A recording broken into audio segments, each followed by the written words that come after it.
महाभारत में द्यूतक्रीड़ा के समय युधिष्ठिर ने द्रौपदी को दांव पर लगा दिया और दुर्योधन की ओर से मामा शकुनी ने द्रौपदी को जीत लिया।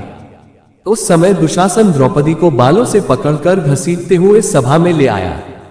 जब वहां द्रौपदी का अपमान हो रहा था तब भीष्म पितामह, द्रोणाचार्य और विदुर जैसे न्यायकर्ता और महान लोग भी बैठे थे, लेकिन वहां मौजूद सभी बड़े दिग्गज मुंह झुकाए बैठे रह गए। द्रौपदी को घसीट कर लाया जा रहा था, तब तक भी द्रौपदी को यह भान नहीं था कि मेरा चीरहरण होने वाला है। जब दुशासन से भारी सभा में द्रौपदी की साड़ी उतारने के लिए कहा गया, तब द्रौपदी को इस बात का एहसास हुआ कि संकट बड़ा है।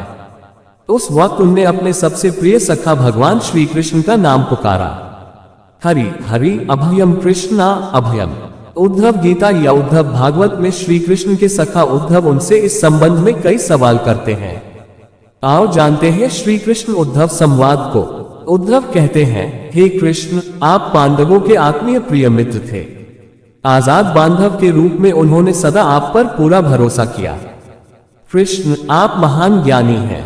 आप भूत, वर्तमान व भविष्य के ज्ञाता हैं, किंतु आपने सच्चे मित्र की जो परिभाषा दी है, क्या आपको नहीं लगता कि आपने उस परिभाषा के अनुसार कार्य नहीं किया?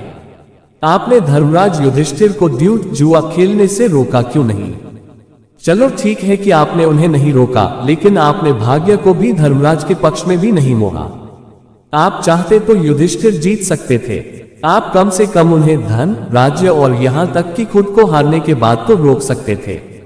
उसके बाद जब उन्होंने अपने भाइयों को दांव पर लगाना शुरू किया, तब तो आप सभा कक्ष में पहुंच सकते थे। आपने वह भी नहीं किया।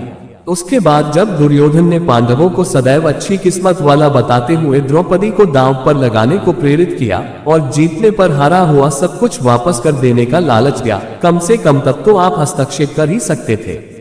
अपनी दिव्य शक्ति के द्वारा आप पान से धर्मराज के अनुकूल कर सकते थे।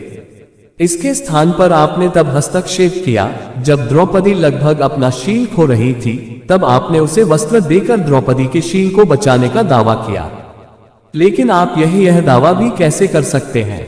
उसे एक आदमी घसीट कर सभा में लाता है और इतने सारे लोगों के सामने निर्वस्त्र करने के लिए छोड़ देता है। एक महिला का शील क्या बचा? आपने क्या बचाया? अगर आपने संकट के समय में अपनों की सहायता नहीं की तो आपको आपात बांधव कैसे कहा जा सकता है? बताए, आपने संकट के समय में सहायता नहीं की तो क्या फायदा? क्या यही धर्म है? इन प्रश्नों को पूछते पूछते उद्धव का गला रुंध गया और उनकी आंखों से आंसू बहने लगे। भगवान श्री कृष्ण मुस्कुराते हुए बोले, प्रिय उद्धव, यह सृष्टि का नियम है कि विवेकवान ही जीतता है। उस समय दुर्योधन के पास विवेक था, धर्मराज के पास नहीं। यही कारण रहा कि धर्मराज पराजित हुए। उद्धव को हैरान परेशान देखकर कृष्ण जी आगे बोले, दुर्योधन के पास जुआ खेलने के लिए पैसा और धन तो बहुत था, लेकिन उसे पासों का खेल खेलना नहीं आता था, इसलिए उसने अपने मामा शकुनी का द्यूतक्रीड़ा के लिए उपयोग किया। यही विवेक है। धर्मराज भी इसी प्रकार सोच सकते थे और अपने चचेरे भाई से पेशकश कर सकते थे कि उनकी तरफ से मैं खेलूंगा। जरा विचार करो कि अगर शकुनी और मैं खेलते तो कौन जीतता?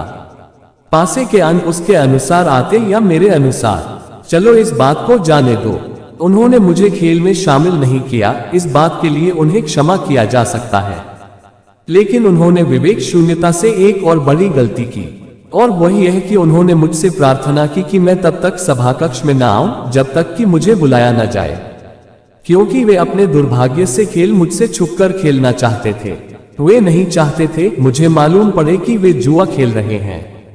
इस प्रकार उन्होंने मुझे अपनी प्रार्थना से बांध दिया। मुझे सभा कक्ष में आने की अनुमति नहीं थी। इसके बाद भी मैं कक्ष के बाहर इंतजार कर रहा था कि कब कोई मुझे बुलाता है। भीम, अर्जुन, नकुल और सहदेव सब मुझे भूल गए, बस अपने भाग्य और दुर्योधन को कोसते रहे। अपने भाई के आदेश पर जब दुशासन द्रौपदी को बाल पकड़कर घसीटता हुआ सभा कक्ष में लाया, द्रौपदी अपनी सामर्थ्य के अनुसार जूझती रही। तब भी उसने मुझे नहीं पुकारा। उसकी बुद्धि तब जागृत हुई जब दुशासन ने उसे निर्वस्त्र करना प्रारंभ किया। जब उसने स्वयं पर निर्भरता छोड़कर हरि हरि अभयम कृष्णा अभयम की गुहार लगाई, तब मुझे उसके शील की रक्षा का अवसर मिला। जैसे ही मुझे पुकारा गया, मैं अविलंब पहुंच गया। अब इस स्थिति में मेरी गलती बताओ। उद्धव बोले, कान्हा आपका स्पष्टीकरण प्रभावशाली अवश्य है, किंतु मुझे पूर्ण संतुष्टि नहीं हुई। क्या मैं एक और प्रश्न पूछ सकता हूँ? कृष्ण की अनुमति से उद्धव ने पूछा, इसका अर्थ यह हुआ कि आप तभी आओगे जब आपको बुलाया जाएगा। क्या संकट से घिरे अपने भक्त की मदद करने आप स्वतः नहीं आओगे? कृष्ण जी मुस्कुराए, उद्धव, इस सृष्टि में हर एक का जीवन उसके स्वयं के कर्मफल के आधार पर संचालित होता है। न तो मैं इससे चलाता हूं और न ही इसमें कोई हस्तक्षेप करता हूं, मैं केवल एक साक्षी हूं। मैं सदैव तुम्हारे नजदीक रहकर जो हो रहा है उसे देखता हूं। यही ईश्वर का धर्म है। उलाहना देते हुए उद्धव ने पूछा, वाह वाह, बहुत अच्छा कृष्ण, तो इसका अर्थ यह हुआ कि आप हमारे समीप खड़े रहकर हमारे सभी दुष्कर्मों का निरीक्षण करते रहेंगे। हम पाप पर पाप करते रहेंगे और आप हमें साक्षी बनकर देखते रहेंगे। आप क्या चाहते हैं कि हम भूल करते रहें, पाप की गठरी बांधते रहें और उसका फल भुगतते रहें? तब कृष्ण जी बोले, उद्धव, तुम शब्दों के गहरे अर्थ को समझो।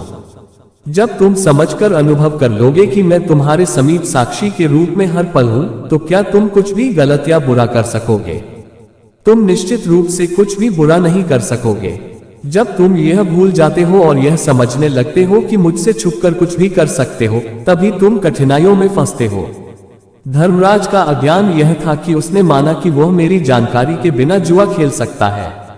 अगर उसने यह समझ लिया होता कि मैं प्रत्येक के साथ हर समय साक्षी रूप में उपस्थित हूं, तो क्या खेल का रूप कुछ और नहीं होता। उद्धव मंत्रमुग्ध हो गए और बोले, प्रभु, कितना गहरा दर्शन है, कितना महान सत्य। प्रार्थना और पूजा पाठ से ईश्वर को अपनी मदद के लिए बुलाना तो महज हमारी परभावना है, किंतु जैसे ही हम यह विश्वास करना शुरू करते हैं कि ईश्वर के बिना पत्ता भी नहीं हिलता, तब हमें साक्षी के रूप में उनकी उपस्थिति महसूस होने लगती है। गड़बड़ तब होती है जब हम इससे भूलकर सांसारिकता में डूब जाते हैं।